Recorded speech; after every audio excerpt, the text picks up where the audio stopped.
A factory worker father hurriedly excused himself upon her announcement. As soon as she uttered those words, my stepmother, with a wicked grin, impulsively splashed tea onto my dad's face.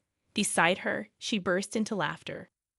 Surprisingly, my stepfather made no effort to reprimand her. The stain on the suit my dad had meticulously cleaned for this occasion rapidly expanded. Fortunately, the tea was lukewarm, nearly cold, alleviating concerns about burns. Amidst my astonishment, I handed a napkin to my dad while Tom, in a panic, tried to dry his father-in-law's suit. Even in the midst of worrying about potential injuries, Tom couldn't help but laugh at the absurd behavior of his parents. Throughout this chaos, my dad remained silent, stood upright, and pointed at them, declaring, "Well then, I'll just ruin your company." The unfamiliar sternness in his voice caught me off guard. He took my hand, and we left the chaotic scene behind. Tom scolded his parents before quickly joining us. "I'm really sorry, father-in-law. I'll make my parents apologize later." He apologized, but my dad, with a grave tone, reassured him, "No need. We're done with them anyway." He patted Tom's shoulder as we walked away from the tumultuous O'Connor household. Allow me to introduce myself. My name is Yvonne Warner, a 26-year-old office worker. Raised by my single father after losing my mother at a young age, I admired his dedication to both work and family. My father, in charge of a factory, managed to attend all my school events, even if he had to rush back to work afterward. In college, I met Tom, 2 years my senior, who was gentle, sincere, and polite. Despite his popularity, he accepted my confession, but there were concerns about his relationship with his parents, which he didn't elaborate on. We continued to date, and although Tom lived alone, he occasionally visited his parents, always looking exhausted afterward. Tom prioritized me in our relationship, and I was proud of him. I wanted to introduce him to my dad, and when a day finally came, it was a mix of fear and excitement. Surprisingly, my dad and Tom got along well, and I felt relieved to see the two important men in my life getting along. Yet Tom's odd excitement after the meeting left me puzzled, and he evaded any further questions about it. As Tom and I had seemingly hit it off with my dad, I couldn't shake off a growing worry that perhaps Tom's feelings were not as positive as he claimed. This anxiety lingered, leading Tom to request an important conversation a few days later. Nervously anticipating the discussion about our recent encounter with my dad, I met Tom at the agreed-upon cafe. Upon reaching the cafe, I noticed Tom already seated, his face wearing a gloomy expression visible through the glass. Suppressing my own anxiety, I approached him with a cheerful greeting. "Tom, sorry, did you wait long?" I softly spoke as I reached him. Startled by my touch on his shoulder, Tom exclaimed, "Well, Yvonne, you scared me." After a deep breath, he continued, "I'm sorry. I didn't mean to startle you. Please, have a seat." Sitting across from Tom, I ordered from the waiter, my concern mounting as Tom's downcast expression persisted. Hoping to encourage him to share his thoughts, I spoke up, "Hey, Tom, what's bothering you so much? Is there something wrong with my dad?"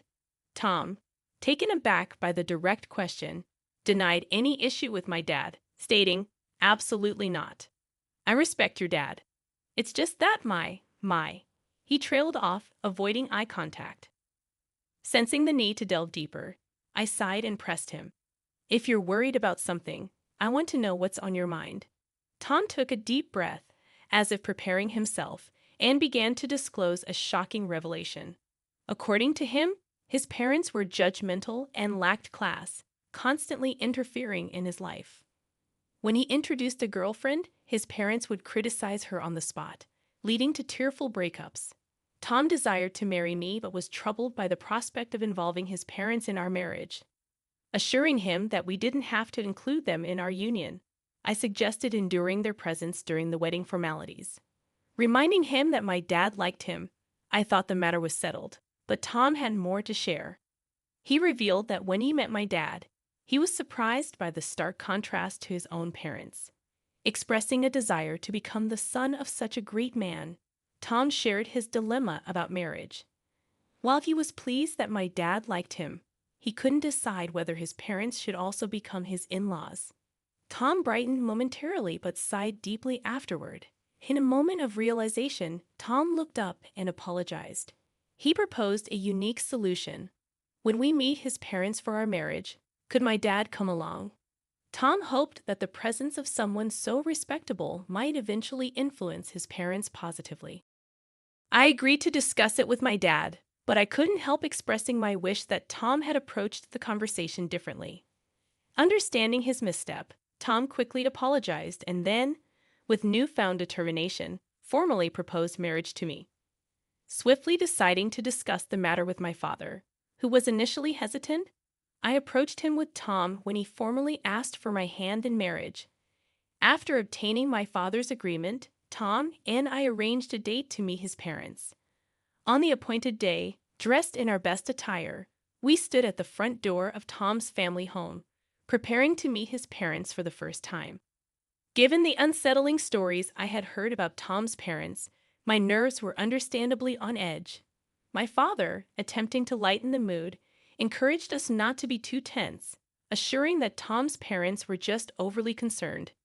His supportive pat on the back eased my anxiety slightly. When Tom rang the doorbell, there was no response, causing a momentary panic. Tom rang again, but still, there was silence. Not wanting to create a bad impression, Tom excused himself and entered the house first, leaving my father and me exchanging concerned glances. After what seemed like an eternity, Tom reappeared, looking flustered. Before I could inquire about the delay, he made excuses with a forced smile, promising us they would be ready soon. My father sighed in exasperation, and I couldn't shake the growing worry that this incident might jeopardize our wedding plans. Finally, Tom ushered us inside, where his parents awaited us. However, their demeanor was peculiar. His mother greeted us with a sly grin, while his father seemed disinterested, looking away. Despite the tense atmosphere, I decided to proceed with the introductions. Tom, regaining composure, introduced both my parents and me. Despite the warmth of his thoughtful introduction, his parents sneered, and the atmosphere remained strained. In an awkward turn of events, Tom's mother splashed tea on my father, staining the suit he had meticulously cleaned for the occasion. Shocked, I offered my dad a handkerchief while Tom panickedly tried to wipe off the tea stains. His parents, laughing in response, only fueled Tom's anger. My father, standing up, pointed at them and declared, "Then I'll ruin your company," a tone and statement I had never heard from him before.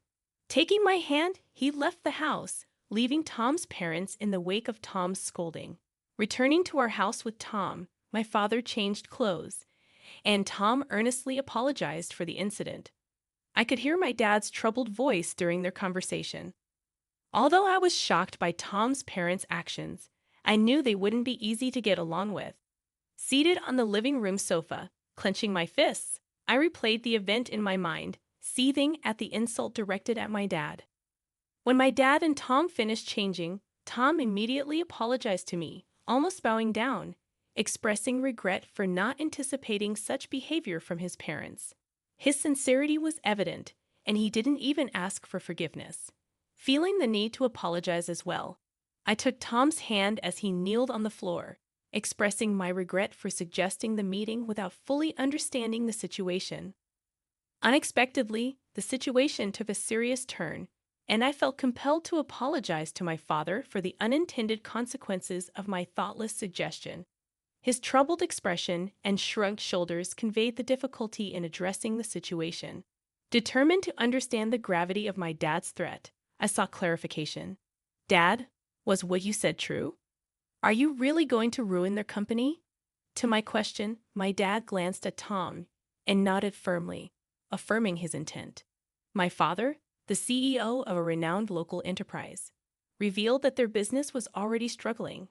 As the factory manager and CEO, he had started as a worker in the very factory, sacrificing his dream of becoming a painter to raise me alone after my mother's passing. He worked tirelessly and climbed the corporate ladder through several promotions. Eventually, he took over as the CEO when the former CEO retired.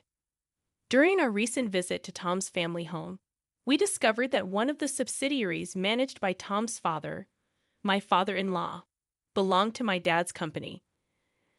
Unfortunately, Tom's parents' prejudices and Tom's mother's premature actions prevented this from being clarified, leading to the present situation.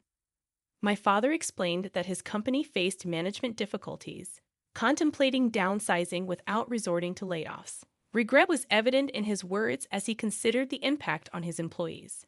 After Tom's serious conversation with my father, he proposed closing down the subsidiary where Tom's parents worked.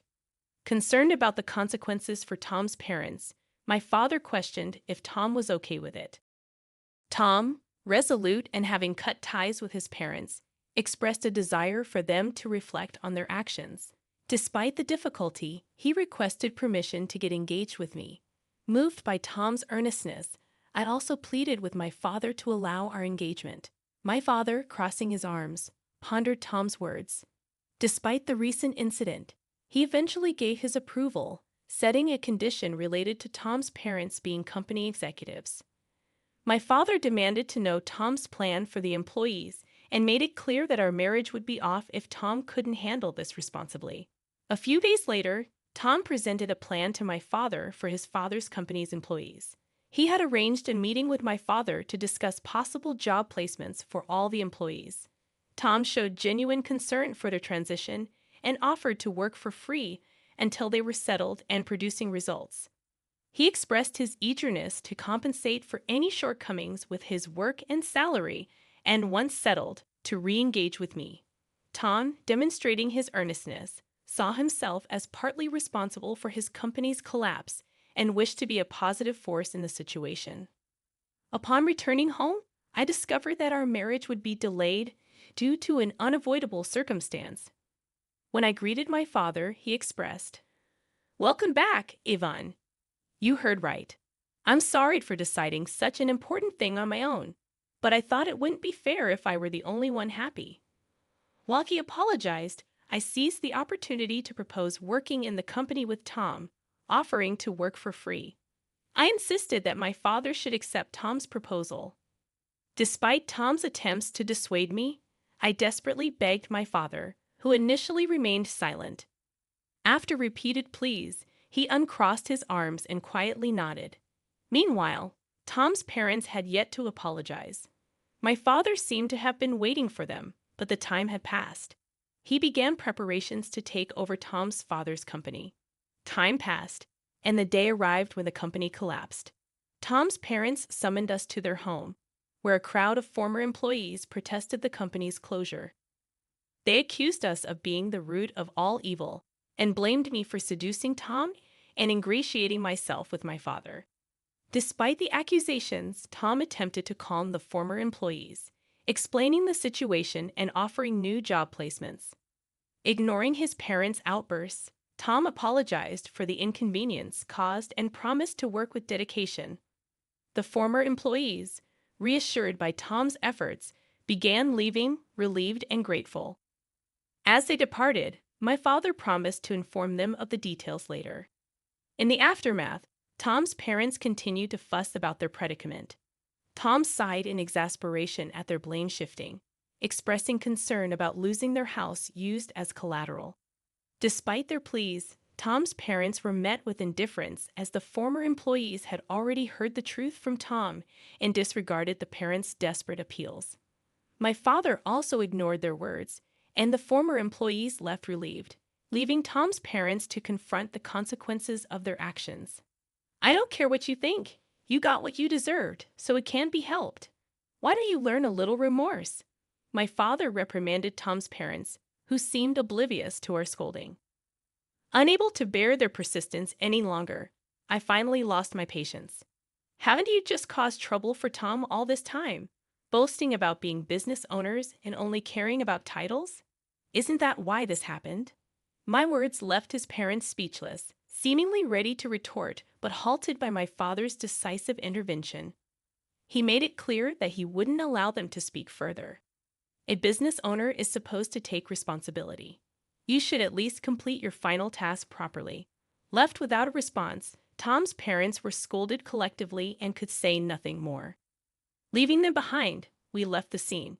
And eventually, Tom's parents lost everything: the company, the house, and the land. They never provided any guarantees to the former employees and evaded responsibility. After losing everything, they reached out to Tom for help. But having cut ties with them, Tom coldly turned them away. Now, they were probably in jail, and we heard nothing from them since. Even if they got out, they still had a debt to the former employees, so the situation remained dire. Afterward, Tom and I quit our jobs and joined my father's company. Living off our savings in the first month, we worked for free as promised. One day, we encountered a former employee of Tom's parents' company at work. Eager to shake our hands at the new workplace, the employee expressed their gratitude to my father for giving them a chance. Thanks to Tom for arranging the job, and also conveyed many thanks to me. Despite not remembering the specific incident, I had apparently helped that person carry materials. After expressing immense gratitude, the former employee left, expressing a desire to keep working hard. Feeling somewhat redeemed by his words, we hurried to my father's office, where he warmly welcomed us.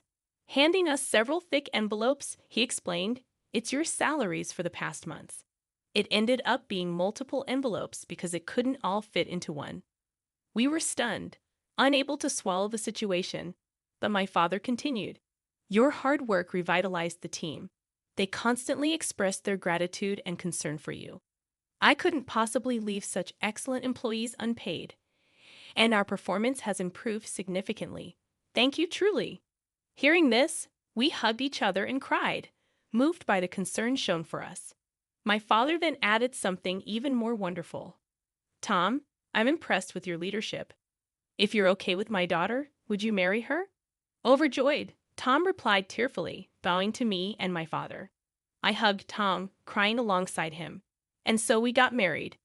Continuing to work at my father's company, we lived happily every day, gradually becoming more adept at our jobs and contributing more effectively. Our time at the company was approaching a pause as I was about to take maternity leave. My father, Tom, our colleagues, and I were all looking forward to the arrival of our child.